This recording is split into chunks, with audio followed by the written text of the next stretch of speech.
नमस्कार, India voice देख रहे हैं आप। आपके साथ मैं हूं स्वीटी दीक्षित। बुलेटिन की शुरुआत करेंगे महत्वपूर्ण जानकारी के साथ। लखनऊ से बड़ी खबर आ रही है। सामने आया है पारस हॉस्पिटल का फर्जीवाड़ा।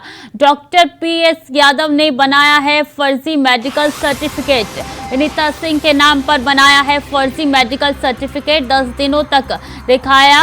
अस्पताल में भर्ती सीएमओ में भी की गई है इसकी शिकायत। तो देखिए, फर्जीवाड़ा निकल के सामने आया है। लखनऊ से ये पारस अस्पताल है जहां का फर्जीवाड़ा आया है। पीएस यादव ने मेडिकल सर्टिफिकेट फर्जी बनाया है और विनीता सिंह के नाम का बनाया है फर्जी मेडिकल सर्टिफिकेट, और ऐसे में इसकी शिकायत कर दी गई है। 10 दिनों तक दिखाया है अस्पताल में भर्ती। तो लखनऊ से ये महत्वपूर्ण जानकारी पारस हॉस्पिटल से जुड़ी हुई आप तक पहुंचा रही है, जहां सामने आया है फर्जीवाड़ा। हॉस्पिटल का फर्जीवाड़ा निकलकर सामने आया है। डॉक्टर पीएस यादव ने बनाया है फर्जी मेडिकल सर्टिफिकेट। 10 दिनों तक दिखाया है अस्पताल में भर्ती। बता दें, ये फर्जी मेडिकल सर्टिफिकेट विनीता सिंह के नाम पर ही बनाया गया है, और ऐसे में पारस हॉस्पिटल में ये फर्जी मेडिकल सर्टिफिकेट का मामला निकल के सामने आया है। शुभम पांडे ज्यादा जानकारी के साथ जुड़ चुके हैं। शुभम, कैसे ये खुलासा हुआ है, कैसे इस मामले से पर्दा उठा?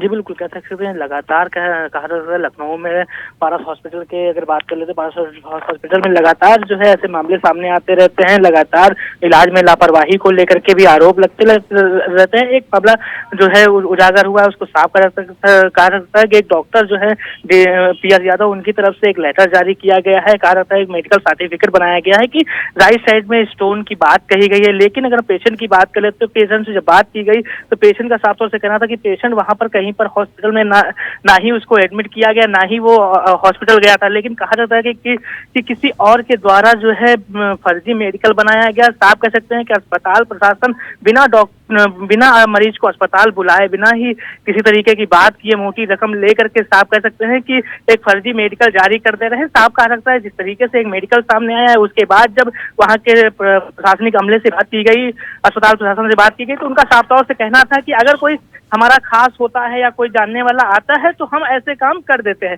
साफ कहा जा सकता है जिस तरीके से एक मामला उजागर हुआ, उस पर जब बात की जाती है इंडिया वाइज की तरफ से, तो उनका साफ तौर से कहना ये होता है कि ऐसे काम हम कर देते हैं। जाहिर सी बात है, जब ऐसे अस्पताल राजधानी में मौजूद होंगे जहां पर फर्जी दस्तावेज बनते रहेंगे, फर्जी तरीके से लोगों का मेडिकल सर्टिफिकेट जारी होता रहेगा, तो आप अंदाजा लगा सकते हैं कि किस तरीके से स्वास्थ्य विभाग के जो अधिकारी हैं वो काम करते हैं, किस तरीके से जो अस्पताल है वो धड़ल्ले से जो है कहीं ना कहीं संचालित हो रहे हैं। क्या कोई संज्ञान लिया गया है, क्योंकि कंप्लेंट तो सीएमओ में हो चुकी है? शुभम जी बिल्कुल कह सकते हैं। जैसे ही जानकारी हुई उसके बाद जो है पीड़ित की तरफ से तहरीर जो है सीएमओ को भेजी गई है। लेकिन अब देखना ये होगा कि अधिकारियों की तरफ से किस तरीके की कार्रवाई की जाती है। लेकिन अगर हम बात कर लेते हैं पीएस यादव का लगातार चर्चाओं में रहने का जो सिलसिला है वो देखा जाता है। लगातार जो अस्पताल प्रशासन है कहीं ना कहीं साफ कर सकते हैं जिस तरीके से लापरवाही सामने है। अब देखना ही होगा अधिकारी किस तरीके की कार्रवाई करते हैं। जी बिल्कुल, यानी कि ये साफ है जो पारस हॉस्पिटल का ये फर्जीवाड़ा निकल के सामने आया, ये सिर्फ एक केस है जो उजागर हुआ है। पता नहीं ऐसे कौन से अनदेखे केस होंगे, ना जाने कितने केस होंगे शुभम, जो कि अभी तक सामने नहीं आए हैं।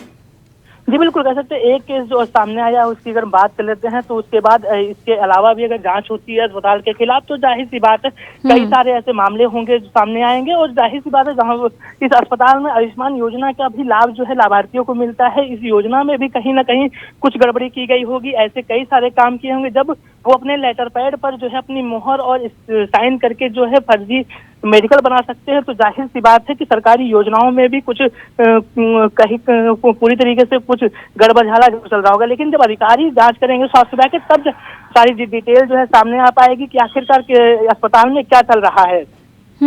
तो ये जो नाम निकल के सामने आ रहा है विनीता, क्या उनका बयान सामने आया है? जी विनीता से बात की गई। विनीता का साफ तौर से कहना है कि वो अस्पताल नहीं गई थी, ना ही उनको अस्पताल बुलाया गया था। लेकिन पीएस यादव जो है उनकी मोहर उठा करके किसी डॉक्टर ने उनके स्टाफ में लगाई है। साफ कह सकते हैं साइन भी किसी दूसरे डॉक्टर के हैं, मोहर जो है किसी दूसरे डॉक्टर की है। साफ कह सकते हैं एक पूरी तरीके से फोर्जरी करने का जो है काम किया गया है। इस तरीके से ऐसा काम किया गया। उस पर जो इंडिया वाइज ने पीएस यादव के स्टाफ में जानकारी करने की बात की तो उनका साफ तौर से कहना था कि ऐसे मामले हम कर देते हैं, मतलब कि हमारे जो अगर कोई खास आता है तो ऐसे काम हम करते रहते हैं। और प्रशासन का कुछ कहना है? डीन का कोई बयान आया है पारस हॉस्पिटल के? जी हाँ, बिल्कुल उनका साफ तौर से साफ कह सकते हैं कि जब अस्पताल प्रशासन से बात की गई तो उनकी तरफ से साफ कहा गया कि मामला जो है एक काफी समय पुराना है, लेकिन ये पहले हो चुका है, लेकिन अब आगे से ऐसा कुछ नहीं होगा, साफ कह सकते हैं। लेकिन अधिकारियों की तरफ से, हम स्वास्थ्य विभाग के अधिकारियों की बात कर लेते, सीएमओ की भी बात कर लेते हैं, उनकी तरफ से कोई भी कार्रवाई जो है अभी तक ठोस कार्रवाई सामने नहीं आ पाई है। जी बिल्कुल, देखना होगा अब ये सिर्फ बातें, सिर्फ नाम भरे या कोई कार्रवाई होती भी है कि नहीं। शुभम, बहुत बहुत शुक्रिया आपका तमाम जानकारियों के लिए।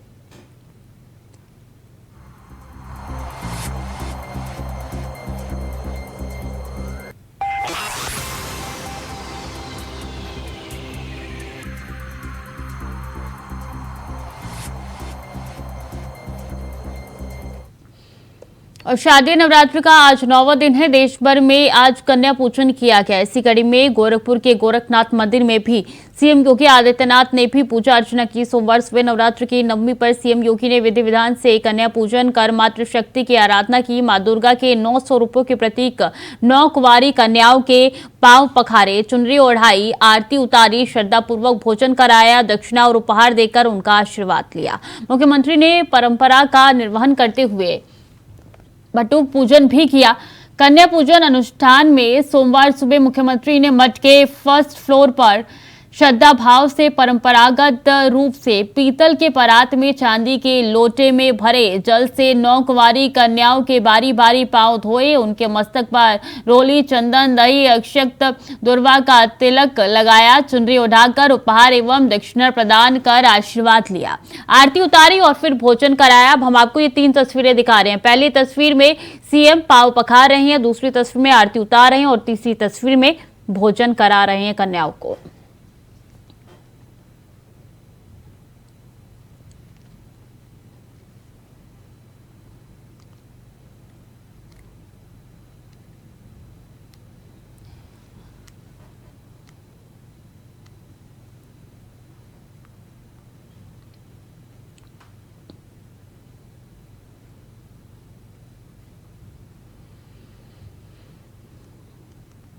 दिल्ली और मुंबई में हवा की गुणवत्ता का स्तर दिन पर दिन खराब होता जा रहा है। राष्ट्रीय राजधानी में समग्र AQI कल गिरकर बहुत खराब श्रेणी में आ गया। सफार के सुबह 6:30 बजे के आंकड़ों के अनुसार वर्तमान में राष्ट्रीय राजधानी में वायु गुणवत्ता सूचकांक 313 AQI के साथ बहुत खराब श्रेणी में बनी हुई है। मुंबई में वर्तमान वायु गुणवत्ता 127 AQI के साथ मध्यम श्रेणी में दर्ज की गई है। BMC ने भी बिगड़ती वायु प्रदूषण को रोकने के लिए गाइडलाइन जारी की है, जबकि दिल्ली में ग्रैप 2 लागू हो गया है।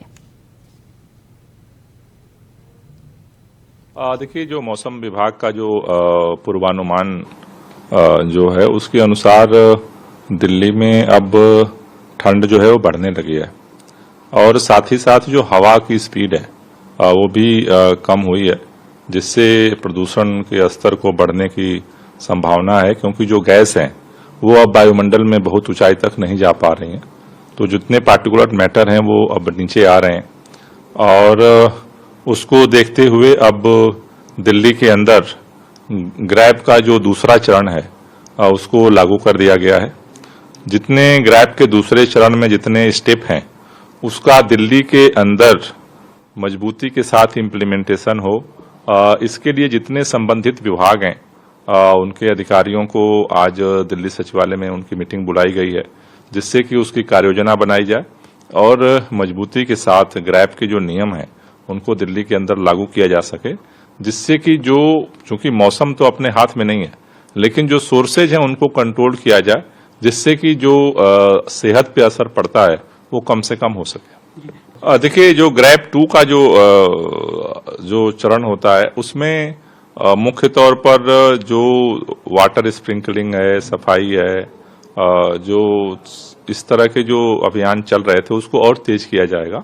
साथ ही साथ उसके तहत जैसे बसें हैं, मेट्रो है, उसकी फ्रीक्वेंसी बढ़ाने का उसमें प्रावधान है। साथ ही में जैसे पार्किंग शुल्क है उसको बढ़ाने का प्रावधान है, जिससे कि गाड़ियों जो है कम सड़क पर आए। उसके अलावा जैसे अब चूंकि ठंड बढ़ गई है तो ठंड बढ़ने का मतलब यह है कि अब धीरे धीरे लोग अलाव जलाना शुरू करेंगे। तो ग्रैप 2 के तहत जो RWA के लोग हैं वो अपने गार्ड्स को इनको जो है हीटर प्रोवाइड करें, जिससे कि वो अलाव जलाने की तरफ न जाए। तो ये प्रावधान अब ग्रैब 2 के तहत जो है वो इम्प्लीमेंट करने की तरफ हम लोग बढ़ेंगे। वो उसके लिए अभी जैसे मैंने कहा कि 12 बजे सचिवालय में सभी विभागों की मीटिंग बुलाई गई है कि इसको कैसे जो है उसको और मजबूती के साथ इम्प्लीमेंट किया जाए। देखिए, हमने सभी राज्यों के जो पर्यावरण मंत्री थे, केंद्रीय पर्यावरण मंत्री थे, उन सबके सामने हमने अपनी बात रखी और केंद्रीय पर्यावरण मंत्री ने और सभी जो मंत्री थे उन्होंने आश्वासन दिया कि उस पर हम लोग कार्रवाई करेंगे। अभी 1-2 दिन में थोड़ा सा और आकलन हो पाएगा कि वो कितना ज्यादा उस पर अमल हो रहा है। नहीं, पराली तो देखो हर साल जलती है। हम तो इतनी ही उम्मीद कर रहे हैं कि इस बार हरियाणा, पंजाब में पिछले साल से पराली जलने की घटनाएं कम हों, क्योंकि पराली ज्यों-ज्यों कम होगी उसका अब चूंकि अब अगर आप देखो तो अब ये दशहरा, दिवाली, पराली, अब ये तीनों का जो अब जंचर है वो समय आ गया है। तो अगला जो 15-20 दिन है वो निश्चित रूप से क्रूशियल है दिल्ली के लिए और हम सबकी कोशिश यही है कि जितना पहले की तुलना में हम थोड़ा और बेटर कर पाए। जैसे अगर देखें पूरे साल का अगर एक यूआई देखें तो पिछले सालों की तुलना में इस बार एक यूआई काफी अच्छा रहा है। इस बार प्रदूषण का स्तर कम हुआ है। अगर हम देखें तो 2015 में 109 दिन ऐसे होते थे जिसमें एयर क्वालिटी अच्छी होती थी। पिछले साल वो 163 तक पहुंचे थे। इस साल 200 से ज्यादा हो चुके हैं। उसी तरह से ये जो 1 महीने का जो समय है, इसमें हमारी कोशिश यही है, हम केंद्र सरकार से भी, सभी राज्यों से भी हम चाहते हैं कि सबका अगर हमें सक्रिय सहयोग मिले, जिससे कि जो प्रदूषण की समस्या है, इस बड़ी समस्या से हम सब मिलकर के जो है लड़। और मैनपुरी के भोगांव के ग्राम अहिरवा रामनगर में जमीनी विवाद ने एक शख्स ने एक महिला पर अपने साथियों के साथ मिलकर हमले की कोशिश की, लेकिन कुत्तों ने उस पर हमला कर दिया, जिस कारण उसको भागना पड़ा। वहीं इसकी शिकायत पीड़ित ने पुलिस से की, लेकिन पुलिस ने आरोपी को पकड़कर उसे छोड़ने की चेतावनी देकर और छोड़ दिया, जिसके बाद आरोपी ने अपने बेटों के साथ मिलकर पीड़िता के घर में घुसकर उसकी गोली मारकर हत्या कर दी और मौके से फरार हो गया। वहीं घटना के बाद पुलिस ने शव को कब्जे में ले लिया है, जांच शुरू कर दी है, आरोपियों की तलाश की जा रही है।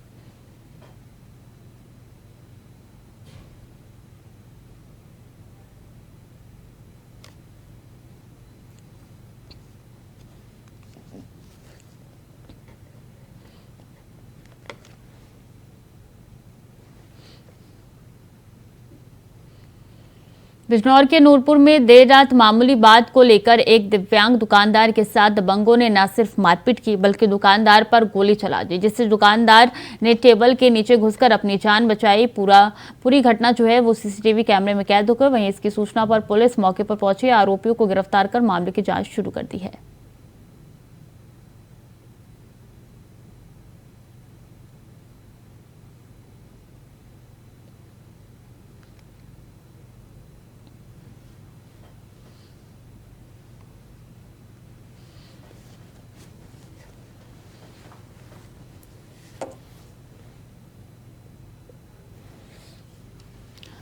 तो दबंगों के हौसले बुलंद नजर आ रहे हैं और इसमें देखिए गोली के निशान हैं जो आपकी टीवी स्क्रीन पर नजर आ रहे हैं कि किस तरीके से बिजनौर में अपराधियों के हौसले जो है वो बुलंद होते हुए दिखाई दे रहे हैं। दिव्यांग पर हमला किया गया और इतने से बात नहीं हुई तो दिव्यांग पर गोली भी चला दी गई। गनीमत रही कि दिव्यांग ने अपनी जान टेबल के नीचे घुस के बचाई है।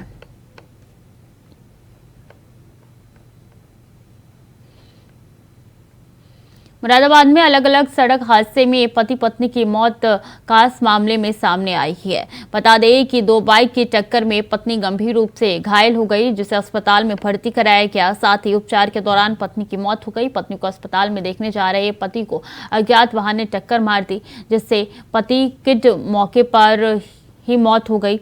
और इस दौरान सूचना मिलते ही मौके पर पहुंची पुलिस ने शव को कब्जे में लेकर पोस्टमार्टम के लिए भेज दिया है। साथ ही मैनाठेर थाना इलाके में दोनों के शवों को अंतिम संस्कार कराया गया।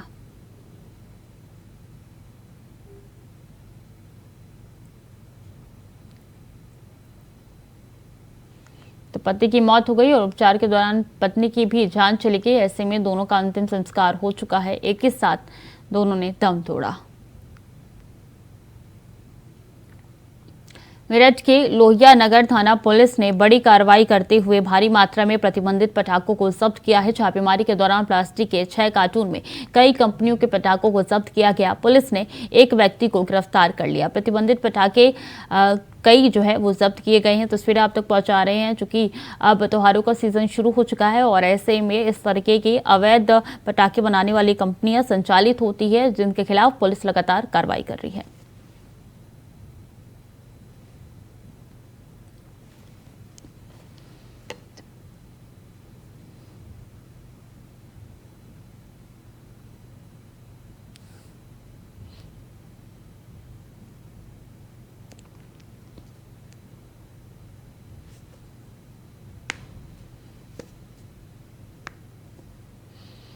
डोईवाला के माजरे स्थित पाल फिलिंग स्टेशन पर बीती रात 2 कार सवार युवक स्विफ्ट डिजायर कार में पेट्रोल भराकर फिल्मी अंदाज में रफू चक्कर हो गए। घटना देर शाम 7:30 बजे की है, जहां हरिद्वार की ओर से आ रही कार माजरी के पेट्रोल पंप पर रुकी और करीब 3700 रुपए का तेल भराया। तेल भराकर कार में सवार युवकों ने कर्मचारियों को स्कैनर दिखाने के लिए कहा। जैसे कर्मचारी स्कैनर लेने गया, कार सवार युवकों ने तेज गति से कार को पेट्रोल पंप से भगा दिया। मामले की खबर मिलते ही लाल थप्पड़ पुलिस मौके पर पहुंची और जांच शुरू कर दी। मामले की पूरी घटना पंप में लगे सीसीटीवी कैमरे में कैद हो गई, जिसके आधार पर पुलिस जांच पड़ताल में जुट चुकी है।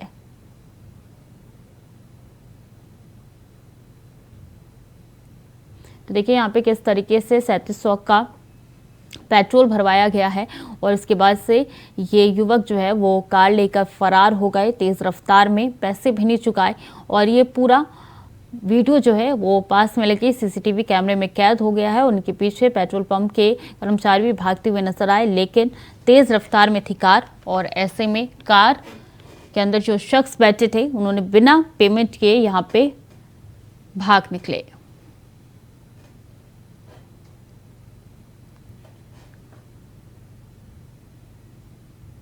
तो पुलिस ने सीसीटीवी के आधार पर अब जांच शुरू कर दी है। पुलिस का कहना है कि जल्द से जल्द आरोपियों को धर दबोचा जाएगा और ये तस्वीरें हरदोई से निकल के सामने आई है।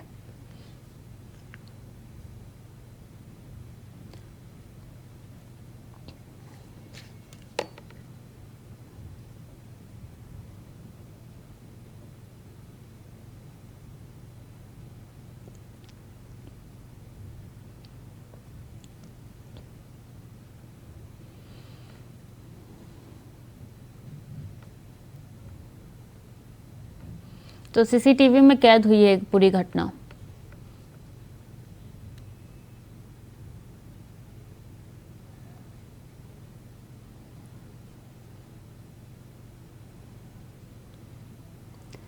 तो सीसीटीवी में ये पूरी घटना कैद हुई है। तस्वीरें आप तक पहुंचा रहे हैं कि किस तरीके से यहाँ पे कार सवार भाग गए पेट्रोल पंप के पैसे चुकाए बिना। खबर में आगे बढ़ेंगे। दिल्ली सीएम अरविंद केजरीवाल ने रविवार को सराय काले खां फ्लाईओवर एक्सटेंशन का उद्घाटन किया। इस मौके पर उन्होंने कहा कि आज से सराय काले खां फ्लाईओवर एक्सटेंशन शुरू हो जाने से लोगों को जाम से छुटकारा मिलेगा। उन्होंने कहा है कि हमारी सरकार तेजी से विकास कार्यों में जोर दे रही है। सीएम केजरीवाल ने इस मौके पर लोगों को संबोधित करते हुए कहा कि सराय काले खां में 620 मीटर का फ्लाईओवर बना है। इसके लिए 66 करोड़ का बजट आवंटित किया गया था, लेकिन ये काम 50 करोड़ में पूरा कर लिया गया। इसके निर्माण से आईटीओ से आश्रम की तरफ जाने वाले लोगों को राहत मिलेगी। ये जो टी जंक्शन पे रोज बहुत बड़ा जाम लगता था, उसकी वजह से लोगों को लेट होता था, तकलीफ होती थी, उससे मुक्ति मिलेगी। ये 620 मीटर का फ्लाईओवर है। 66 करोड़ रुपए सैंक्शन किए गए थे इसके लिए। और जैसा कि हमेशा दिल्ली में जब से हमारी सरकार बनी है, हर काम में हम पैसे बचाते हैं, उसी तरह से इसमें भी 66 करोड़ रुपए सैंक्शन किए गए थे। हमने 50 करोड़ में पूरा कर दिया ये काम।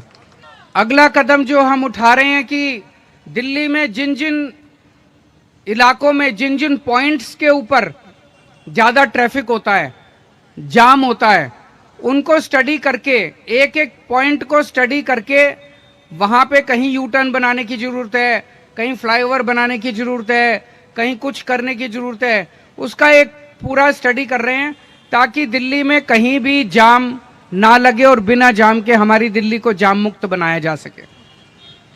आपको लोगों की जानकारी के लिए बता दूं, 1947 से लेके आज तक 75 साल में दिल्ली में 102 फ्लाईओवर और अंडरपास बनाए गए हैं।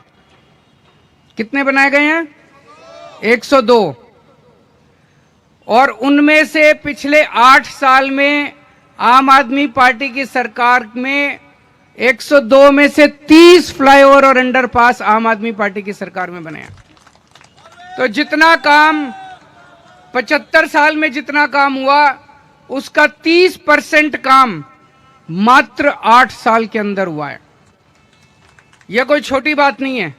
इससे पता चलता है कि पिछले 8 साल में कितनी तेजी से दिल्ली का विकास हो रहा है, कितनी तेजी से अपने दिल्ली को कई इंफ्रास्ट्रक्चर को तैयार किया जा रहा है। और जो अब आने वाले समय के अंदर लगभग 25 फ्लाईओवर और तैयार किए जा रहे हैं। 25 फ्लाईओवर और 9 फ्लाईओवर ऐसे हैं जिनका कंस्ट्रक्शन अभी चल रहा है, अंडर कंस्ट्रक्शन है, और 16 ऐसे हैं जिनकी अप्रूवल ली जा रही है, अप्रूवल की स्टेज पे। तो 25 अगले कुछ सालों में 25 और बन जाएंगे, तो 125 के करीब फ्लाईओवर हो जाएंगे, जिसमें से 50% फ्लाईओवर आम आदमी पार्टी की कुछ सालों की सरकार के अंदर, और बाकी 50% पुरानी सारी सरकारें मिला के जितना काम उन्होंने 70 साल में किया, उतना काम हम लोगों ने 8 साल 10 साल के अंदर हम करके दिखा देंगे। जल जीवन मिशन का लाभ प्रदेश के युवाओं को मिल रहा है। मिर्जापुर में भी केंद्र सरकार की इस योजना को जन जन पहुंचाने का काम यूपी की योगी आदित्यनाथ सरकार कर रही है। रिपोर्ट देखिए।